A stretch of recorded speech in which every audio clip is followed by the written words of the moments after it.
បាទជំរាបសួរប្រិយមិត្តទាំងអស់ជាទីរាប់អាននៅក្នុងគណៈពេលនេះខ្ញុំបាទក៏មានរឿងផ្ទាល់ខ្លួនមួយដែលជារឿងពិតពាក់ព័ន្ធទៅនឹងវិញ្ញាណខ្មោចឬក៏គេហៅថាខ្មោចតៃហោងបាទរឿងនេះបានកើតឡើងចំពោះខ្ញុំបាទនៅក្នុងអំឡុងឆ្នាំ1998បន្ទាប់ពីទីក្រុងប៉ៃលិនត្រូវបានធ្វើសមហរណកម្មជាមួយនឹងរដ្ឋាភិបាលកម្ពុជា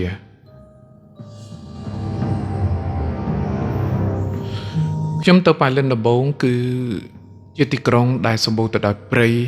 បាទគឺព្រៃក្រាស់តែម្ដងហើយវាធ្វើឲ្យខ្ញុំបាទមានអារម្មណ៍ពេញចិត្តនិងសប្បាយខ្លាំងមែនទែនជាមួយនឹងធម្មជាតិទាំងនោះក៏ប៉ុន្តែពូរបស់ខ្ញុំក៏បានប្រាប់ដែរថានៅទីនោះគឺចាញ់ខ្លាំងណាស់មានន័យថាបើសិនជាមូសខំយើងអាចនឹងកើតគ្រុនចាញ់ហើយរហូតដល់ស្លាប់ក៏មានផងដែរអញ្ចឹងសូមនិយាយដល់ចំណុចសំខាន់បាទដែលវាបានកើតឡើងចំពោះខ្ញុំតែម្ដងបាទខ្ញុំគឺជាបុគ្គលិករដ្ឋដែលធ្វើការនៅសាលាក្រុងប៉ៃលិនកាលឆ្នាំ1997-98សាលាក្រុងប៉ៃលិនគឺស្ថិតនៅជិតវត្តរតនសោភ័ណ្ឌហៅវត្តកោងកាងគឺជិតនឹងភ្នំយ៉ាតនឹងតែម្ដងបើយើងធ្វើដំណើរពីបាត់ដំបងទៅចុះពីភ្នំយ៉ាតបន្តិចគឺនៅខាងឆ្វេងដៃ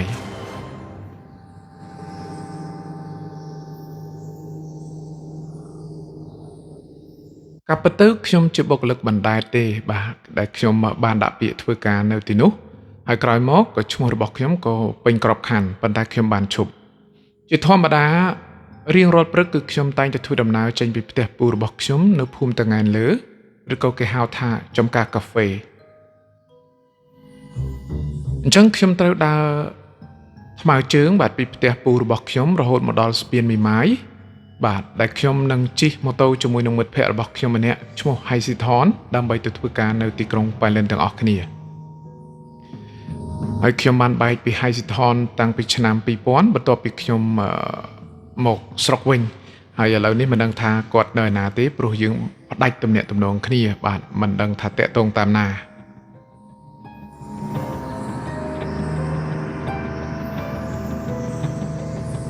ជាការពិតណាស់នៅពេលដែលខ្ញុំដើរពីផ្ទះពូរបស់ខ្ញុំទៅកាន់ផ្លូវធំឬក៏ស្ពានមីម៉ាយគឺខ្ញុំត្រូវចំណាយពេលយ៉ាងតិចក៏20នាទីផងដែរដោយសារតែផ្លូវហើយនៅប៉ៃលិនទៀតសោតគឺផ្ទះមួយពីផ្ទះមួយទៅផ្ទះមួយគឺវាឆ្ងាយពីគ្នាអាច100ម៉ែត្រក៏មានដែរហើយ100ម៉ែត្រនោះគឺសុទ្ធតែជាព្រៃអញ្ចឹងមានតែផ្លូវទេដែលយើងដើរទៅណាជារឿងរាល់ព្រឹកនៅពេលដែលខ្ញុំដើរទៅគឺខ្ញុំតែងតែឃើញអ៊ំស្រីម្នាក់បាទតែគាត់ឈ្មោះអ៊ំអូនហើយកូនរបស់គាត់អាយុខ្ទង់ជា6ឆ្នាំគឺជាសិស្សរបស់ខ្ញុំបាទបញ្ជាក់ថាខ្ញុំនៅទីនោះខ្ញុំក៏បានបើកបង្រៀនគួរភាសាខ្មែរនិងភាសាអង់គ្លេសដំបូងនៃជីវិតរបស់ខ្ញុំផងដែរគឺបើកនៅផ្ទះពូរបស់ខ្ញុំហើយកូនរបស់អ៊ំអូននោះជាកូនស្រីអញ្ចឹងគាត់មករៀនជាមួយខ្ញុំរហូតតែម្ដងនៅពេលល្ងាចឡើងនៅពេលដែលខ្ញុំត្រឡប់មកពីធ្វើការវិញគឺខ្ញុំបើកក្រៅមកអញ្ចឹងនៅពេលដែលឃើញគាត់ជារៀងរាល់ព្រឹកគឺគាត់បោសផ្ទះគាត់ស្រោចស្ពៃនៅពីមុខផ្ទះរបស់គាត់តែងតែសួរខ្ញុំថាអូលោកគ្រូអញ្ជើញទៅធ្វើការលោកគ្រូសុខសប្បាយជាដែរឬទេបាទអញ្ចឹងយើងក៏មានទំនាក់ទំនងជាពាក្យសម្ដីជាមួយគ្នាក្នុងនាមជាអ្នកសហគមន៍ជាមួយគ្នាជាអ្នករស់នៅភូមិទាំងឯងនៅជាមួយគ្នានឹងឯង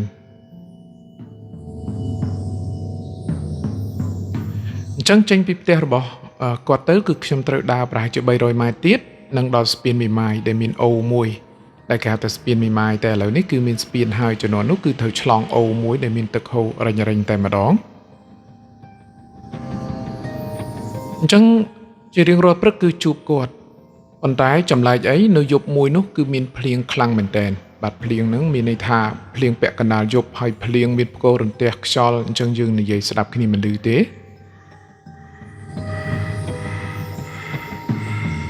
ហើយនៅប៉ៃលិនគឺអាកាសធាតុត្រជាក់ណាស់បាទត្រជាក់ទាល់តែមែនតែម្ដងបាទអញ្ចឹងនៅយប់នោះគឺខ្ញុំគេងលក់យ៉ាងស្កប់ស្កល់ពីព្រោះភ្លៀងបានបង្អោរបាទមួយយប់ទល់ភ្លឺតែម្ដងព្រលឹមឡើងក៏ខ្ញុំស្លៀកពាក់ធម្មតាបាទដើម្បីទៅធ្វើការនៅក្នុងទីក្រុងប៉ៃលិនអញ្ចឹងខ្ញុំត្រូវដោះស្បែកជើងពីព្រោះដីនៅប៉ៃលិននៅពេលដែលភ្លៀងហើយគឺវាស្អិតបាទ ស្អិតខ្លាំងមែនតើអញ្ចឹងយើងមិនអាចពាក់ស្បែកជើងដើរបានទេសូម្បីតែដើរជើងទៅទេ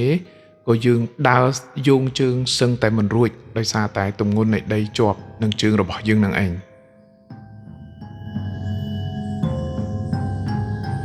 ទោះជាយ៉ាងណាក៏ដោយគឺខ្ញុំព្យាយាមដើរបាទដើរបដាខ្ញុំកេះដីរបស់ខ្ញុំដីនៃនៅជាប់ជើងហ្នឹងណាចោលបដាដើម្បីឲ្យវាស្រាលហើយវាងាយស្រួលក្នុងការបោះចំហៀនទៅមុខខ្ញុំក៏បានដើរមកដល់មុខផ្ទះអ៊ំអូននៅពេលនោះគឺខ្ញុំក៏លេចឃើញផ្ទះរបស់គាត់មុខផ្ទះរបស់គាត់គឺមានផ្លែចេកបាទចេកជាច្រើនដែលបានទុំចោលហើយក៏មានខ្នោទុំផងដែរហើយឆ្កែរបស់គាត់ចំនួន3ក្បាលបានរត់មកស្វាគមន៍ជាមួយនឹងខ្ញុំក៏ប៉ុន្តែมันបានឃើញរូបគាត់ទេ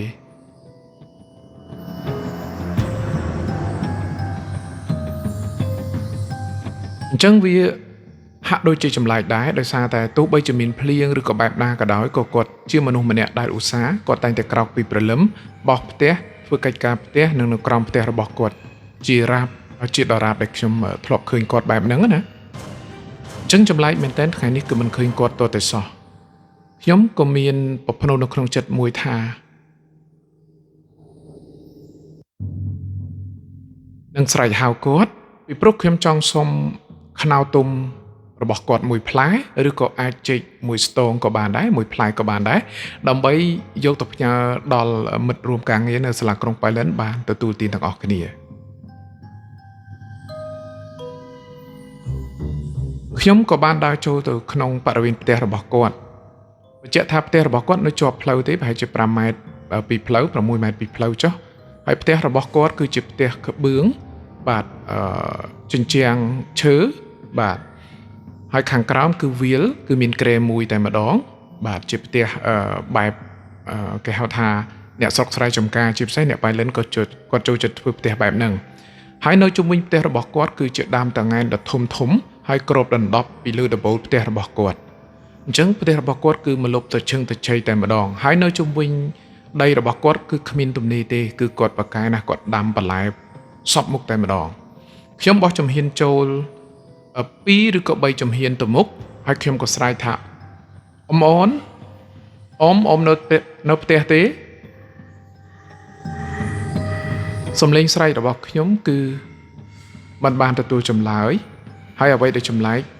សូម្បីតែកូនស្រីរបស់គាត់ដែលជាសិស្សរបស់ខ្ញុំតែងតែសួរខ្ញុំលោកគ្រូទៅណាមកណាជាមួយនឹងម៉ាក់របស់គាត់ព្រលឹមឡើងក៏មិនបានឃើញទៀត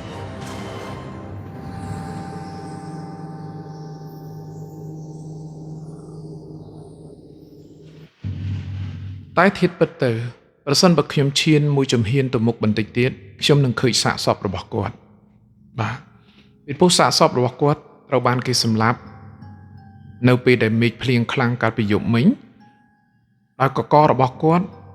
នៅជាប់នឹងកបិតមួយកំបិតបាទមានន័យចុងជាប់នឹងហើយក្បាលរបស់គាត់ត្រូវបានគេកាប់បែកជាពីរហើយភ្នែករបស់គាត់បែកទាំងអស់ហើយលៀនចេញមកក្រៅក្នុងសម្លៀកបំពាក់រ៉ូបពណ៌សហើយក្បាលរបស់គាត់មកធុង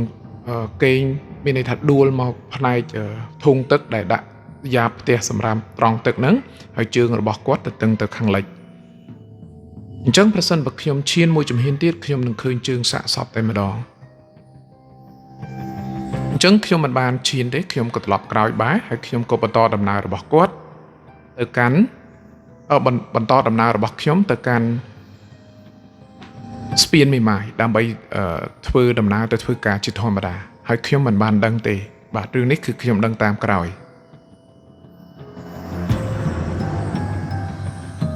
ម៉ោង11ខ្ញុំក៏បានធ្វើដំណើរចេញពីកន្លែងធ្វើការមកដល់ស្ពានមេម៉ាយមិត្តភ័ក្តិរបស់ខ្ញុំក៏បានដាក់ខ្ញុំចុះ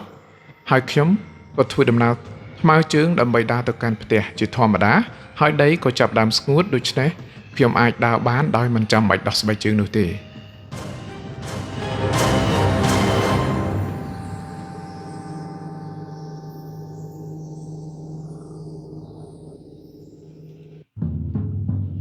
ខ្ញុំដើរមកដល់មុខផ្ទះរបស់គាត់ឃើញតែកូនឆ្កែ3របស់គាត់រត់មកស្វាគមន៍ខ្ញុំដដែលជាមួយនឹងការបកកន្ទុយរបស់វា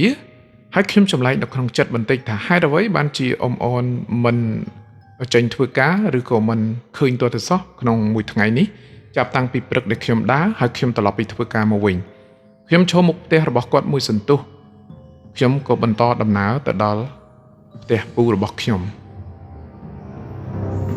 នៅពេលនោះគឺខ្ញុំចាំថាមីងរបស់ខ្ញុំគឺគាត់កំពុងតែបាទកាប់ឆ្អឹងជំនីជ្រូកដើម្បីស្លម្ជូរគ្រឿងហើយគាត់កម្លាំងដៃគាត់មិនដល់គាត់ក៏ឲ្យខ្ញុំជួយកាប់នៅពេលដែលខ្ញុំកាប់ឆ្អឹងជំនីជ្រូកទើបតែបាន2ដុំក៏មានសម្លេងម៉ូតូអ្នកជិតខាងជិះមកប្រាប់ថាអ៊ំអូនត្រូវបានគេសម្លាប់កាលពីយប់មិញហើយដំណឹងនៃការស្លាប់របស់គាត់គឺធ្វើខ្ញុំរន្ធត់មែនទែននៅពេលនោះខ្ញុំក៏ធ្វើដំណើរដើម្បីទៅមើលទីតាំងដែលគាត់ស្លាប់ផ្ទាល់នឹងតែម្ដងថាតើមានរឿងអ្វីកើតឡើងនៅពេលដែលខ្ញុំទៅដល់ផ្ទះរបស់គាត់គឺមនុស្សម្នានៅក្នុងភូមិចិត្តឬឆ្ងាយក្បែរនោះក៏បានមករមមើលឡើងពេញតែម្ដងបាទឡើងណែនណាន់តាន់តាប់នៅផ្ទះរបស់គាត់ខ្ញុំក៏បោះចំហៀនចូលទៅមើលហើយខ្ញុំបានឃើញដានជើងដែលខ្ញុំដើរព្រឹកមិញហើយខ្ញុំឃើញរាងកាយសាកសពរបស់គាត់គឺស្លាប់ដោយមានឈាមហូរខ្សោះហើយអ្វីដែលធ្វើឲ្យដក់នៅក្នុងកែវភ្នែករបស់ខ្ញុំដែលធ្វើឲ្យខ្ញុំភ័យខ្លាចនិងរន្ធត់នោះគឺកំបិតនៅជាប់កករបស់គាត់ហើយបថៅនៅជាប់នឹងក្បាលហើយជាមួយនឹងភ្នែករបស់គាត់ទាំងពីរលៀនជាមួយនឹងឈាមហូរឡើងខ្សោះទៅតាមទឹកហូរដែលជាទស្សនវិជ្ជាមួយដែលខ្ញុំមិនអាចបំភ្លេចបានហើយខ្លោចផ្សាមិនដឹងថាគិតកោសាហាវប៉ុណ្ណាហើយដៃរបស់គាត់ស្លាប់គឺគាត់នៅកងងអញ្ចឹងតែម្ដងដៃរបស់គាត់មានន័យថាមិនដឹងថាគាត់ស្លាប់តាំងពីស្មាម៉ានកាលពីយប់មិញហើយវារឹងវាទាញអត់ទៅទេដៃហ្នឹងគឺទាញអត់ទៅទេគឺវារឹងតែម្ដងហើយខ្ញុំពិតជាសំណាងមែនតើពេលនោះបើសិនជាខ្ញុំឈានតែមួយជំហានទៀតខ្ញុំនឹងឃើញសាកសពរបស់គាត់ហើយខ្ញុំមិនដឹងថាគួរតែធ្វើបែបណាទេ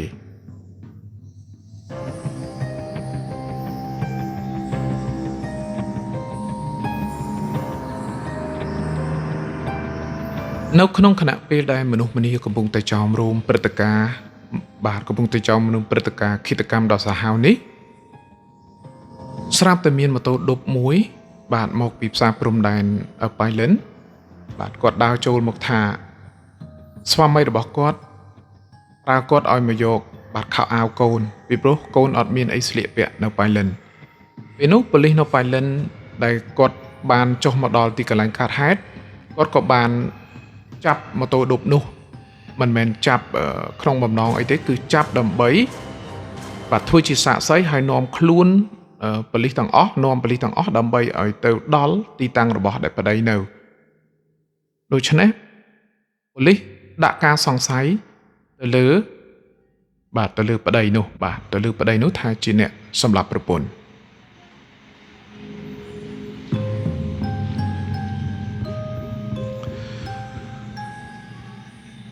នៅពេលនោះប៉ូលីសក៏បានទៅដល់ទីកន្លែងដែលស្វាមីដែលប្តីរបស់អ៊ំអូននឹងធ្វើការហើយក៏បានស៊ើបដឹងថាការសម្លាប់នោះគឺជាស្វាមីជាប្តីរបស់គាត់ជាអ្នកសម្លាប់ដោយសារតែគាត់មានស្នេហាត្រីកោណឯកូនស្រីរបស់គាត់គឺត្រូវបានចាក់ថ្នាំបាទឲ្យឡប់តែម្ដងដែលគេហៅថាថ្នាំថៃប៉ូលីសស៊ូអីក៏អត់ដឹងដែរអញ្ចឹងគឺគាត់ឡប់សតិតែម្ដងលុះត្រាតែប៉ូលីសគាត់ប្រើថ្នាំមួយយ៉ាងដើម្បីចាក់ឲ្យគាត់មកសភាពដើមវិញបន្សាបថ្នាំអត់ដឹងអីនោះអញ្ចឹងរឿងរ៉ាវទាំងអស់ត្រូវបានស្រាយបំភ្លឺ